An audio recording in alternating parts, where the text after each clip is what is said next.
சிவாய நமஹ. முப்போதும் திருமேனி தீண்டும் ஆதிசைவர்கள் குலத்தில் சுந்தரமூர்த்தி சுவாமிகளினுடைய வழி தோன்றல் திருவான்மையூர் அடியார்க்கு அடியன் சந்தோஷ் திருமேனி சிவாச்சாரியார். டிவோட்டி நேஷன் நேயர்கள் அனைவருக்கும் அன்பான வணக்கம். வரக்கூடிய ஏப்ரல் மாதம் 26ஆம் தேதி 2025 ராகு கேதுவினுடைய பெயர்ச்சி நடைபெறுதுங்க. பொதுவாகவே எல்லா கிரகமும் பிரதக்கணமாக செல்லும். மேஷம், ரிஷபம், மிதுனம், கடகம், சிம்மம், கன்னி, துலாம், விருச்சிகம், தனுசு, மகரம், கும்பம், மீனம் அப்படின்னு பிரதக்கணமாக போகும்.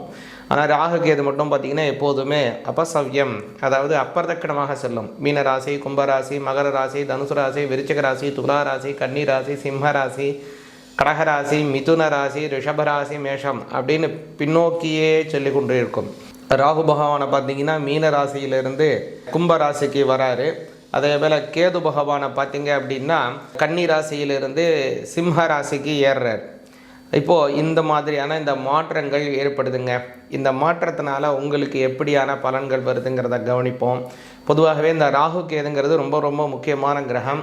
சூரியனுடைய சுழற்சியும் சந்திரனுடைய சுழற்சியிலும் ஒரு மேல் வட்டத்திலையும் நீள் வட்டத்திலையும், அதாவது அந்த மேலே கீழே அவங்களுடைய இன்டர்செப்ட் பாயிண்ட் இருக்கு இல்லையா, அவங்க தன்னைத்தானே வெட்டி கொள்ளக்கூடிய அந்த பகுதி, அதைத்தான் நம்ம முன்னோர்கள் ராகு கேது அப்படின்னு ஸ்புடம் செய்தார்கள். இந்த ராகு கேது எதுவரை இருக்கின்றதோ அதுவரை ஆர்பிட்டரி ஃபோர்ஸ் ஆனது இருக்கும் அப்படின்னு சொல்லுவாங்க அறிஞர்கள். அந்த வகையில் இந்த ராகு கேது அப்படிங்கிறது ரொம்ப முக்கியமான கிரகம். இந்த ராகு கேது நம்மளுடைய வாழ்க்கையில் பிரதிபலிக்கக்கூடிய விஷயங்கள் நிறைய இருக்குங்க. முதல்ல ஒருத்தருக்கு ராகு கேதுவனுடைய அனுகிரகம் இருந்தால்தான் குலதெய்வத்தினுடைய அனுகிரகமே அவங்க பெற முடியும். அதே மாதிரி ஒரு தெய்வ வழிபாடு செய்யணும், அதுக்கும் இந்த ராகு கேதுவுடைய அனுகிரகம் வேணும். எதிரிகளினுடைய தொல்லைகளை போக்குறதுக்கும் இந்த ராகு கேதுவுடைய அனுகிரகம் வேணுங்க.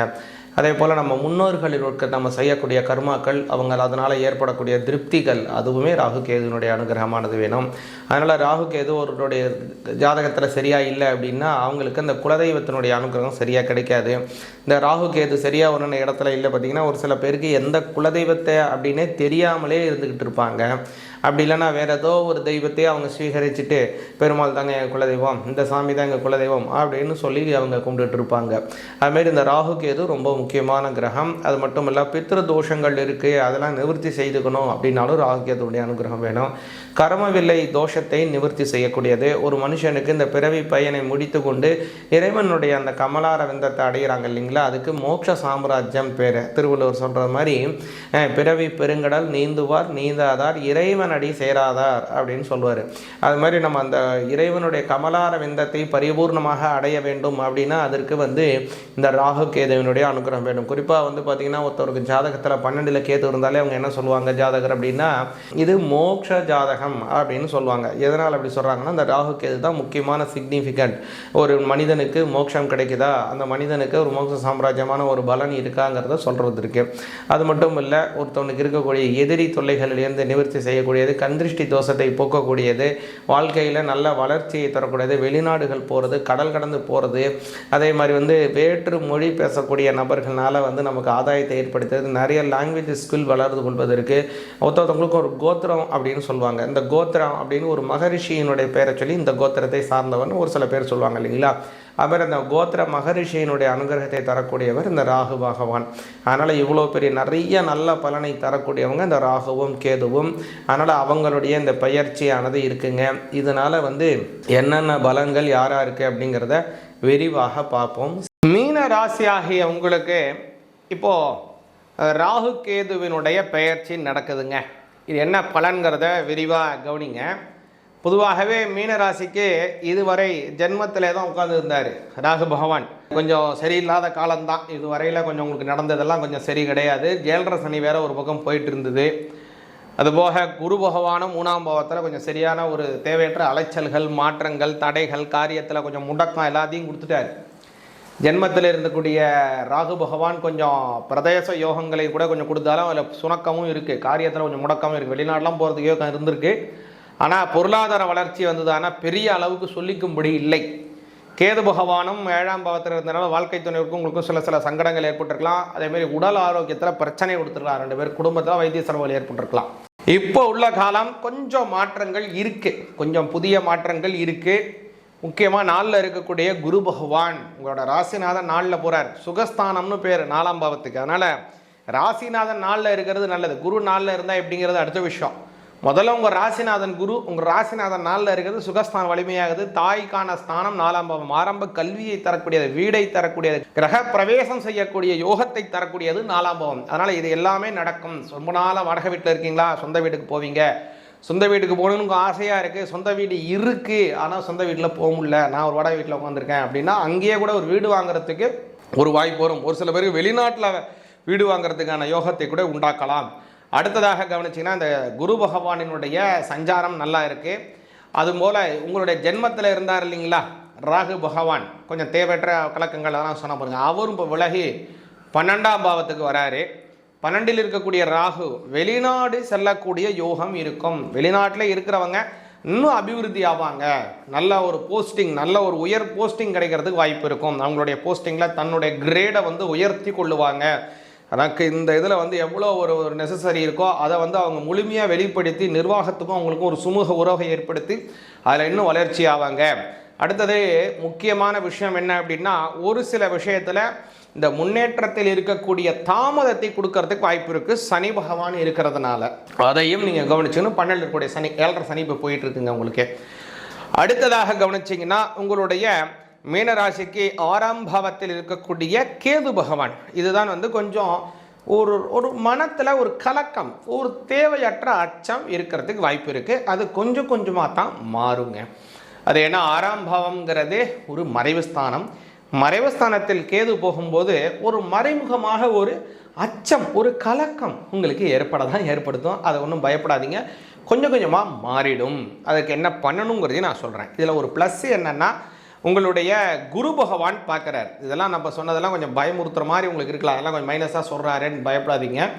ப்ளஸ் இருக்குங்க, இதில் நிறையா இருக்குது. என்னென்னா குரு பகவான் தான் உங்களுக்கு ப்ளஸ்ஸு. உங்களோட ராசிநாதன் உங்களுடைய 12ஆம் பாவத்தை பார்க்குறார். முக்கியமாக 7.5 சனியை பார்க்குறார். 7.5 சனி பார்வை வர்றதுனால அந்த சனி பகவானுடைய தன்மையான வீரியங்கள் குறையும். ஒரு பையனை ஒரு வாத்தியார் காரணம் பண்ணி திட்டிக்கிட்டே இருக்காருன்னு வச்சுப்போம். திடீர்னு அந்த வாத்தியாரை திடீர்னு ஒரு பியூன் உங்களை பிரின்சிபல் கூப்பிட்றாங்க, சீக்கிரம் வாங்க அப்படின்னு கையோடு கூப்பிட்டு போனா அந்த பையனுக்கு எவ்வளோ சந்தோஷம்ப்பா, நம்மளை கார்னர் பண்ணி அடி துவம்சம் பண்ணி திட்டிக்கிட்டே இருக்காரு, திடீர்னு ஒரு போயிட்டா இருப்பான் அந்த வாத்தியார்னா அந்த பையனுக்கு எவ்வளோ சந்தோஷம் இருக்கும். அது மாதிரி தான் இப்போது மீனராசிக்காரங்களுக்கு ஒரு சந்தோஷம் என்னன்னா, உங்களுடைய 12ஆம் பாவத்தில் இருக்கக்கூடிய சனியை குரு பார்க்கறதுனால. அதனால் உங்களை யாரெல்லாம் எதுக்கணும், உங்களை காலி பண்ணிடணும், உங்களை அமுக்கணும், உங்களை வெளிப்படுத்திடக்கூடாது, உங்களை எக்ஸ்போஸ் பண்ணிடக்கூடாதுன்னு உங்களை கங்கணம் கட்டி இருக்காங்களோ, அல்லது உங்களுடைய வளர்ச்சியினால் கொஞ்சம் பொறாமை ஜெலசஸ் படுறாங்களோ, அவங்க எல்லோருமே வியக்கும்படியாக உங்களுடைய வளர்ச்சி இருக்கும். அதனால் 1000 கை மறைத்தாலும் ஆதவன் மறைவதில்லைன்னு சொல்கிறது மாதிரி உங்களை என்ன பண்ணாலும் இனிமேல் ஒன்றும் பண்ண முடியாது. நல்ல வளர்ச்சி ஆவீங்க, நல்ல ஏற்றங்கள் ஏற்படும், நல்ல சுபிக்ஷங்கள் ஏற்படும், நல்ல வளர்ச்சிகள் கொண்ட ஒரு அமைப்பை ஏற்படுத்துது குருவினுடைய பார்வை. அதுவும் உங்களுடைய 12ஆம் வீட்டை பார்க்கறதுனால. அப்போது நீங்கள் நினைக்கலாம், என்னங்க குரு பயிற்சி இப்போ சொல்கிறீங்க, பலனும் சேர்த்தலாம் சொல்கிறீங்க, ராகு தானங்க பார்க்க வந்தேன், கூடுதலாக சொல்லாதீங்க அப்படின்னு நினைக்கலாம். ஏன்னா ஒவ்வொரு கிரகமும் ஒருத்தனை இழுக்குதுங்க. ஒரு மனிதன் இருக்காருன்னு வச்சுப்போம், அவருக்கு ஒவ்வொரு விதமான கேரக்டர் இருக்குது. அப்பாங்கிற ஒரு கேரக்டரில் ஒரு சில விஷயத்தை அவர் கண்டிப்பாக செய்ய வேண்டியிருக்கு. அதே போல் அவருடைய கொலீக், அவருடைய சக ஊழியருங்கிற இடத்துல அவர் சந்தோஷமாக இருந்துக்கணும், ஜாலியாக இருந்துக்கணும், சில வேலைகளும் அவரோட சகாயமாக செஞ்சுக்கணும். கிளைண்ட்டுக்கிட்ட பேசுகிறான்னா அது ஒரு மாதிரி செஞ்சுக்கணும். அதே மாதிரி வாழ்க்கை துணைவர்கிட்ட ஒருத்தர் பேசி ஆகணும், அந்த சமயத்தில் வேறு விதமாக அவர் நடந்து கொள்ள வேண்டும். சகோதர சகோதரிகளிடம் பேசுகிறாரா, வேறு ஒரு முகத்தை அவர் காட்ட வேண்டும். தாய் தந்தையரிடம் பேசுகிறாரா, அதுக்கு ஒன்று. உறவினர்களிடம் பழகிறாரா, அதுக்கு ஒன்று. நண்பர்கள்ட்ட இருக்காரா, அப்போது ஒவ்வொரு விதமான கேரக்டரும் ஒவ்வொரு இடத்திலிருந்து ஒவ்வொரு நபர்களால் எப்படி அவர்கள் ஈர்க்கப்படுகிறதோ, எப்படி இழுக்கிறாங்களோ அதே மாதிரி தான் கிரகம், வேறு ஒன்றுமே கிடையாது. அந்த கிரகங்கள் ஒன்று ஒவ்வொரு சமயத்தில் உங்களை ஒவ்வொரு மாதிரி இழுக்கும், ஒவ்வொரு மாதிரி உங்களை மாற்றும்.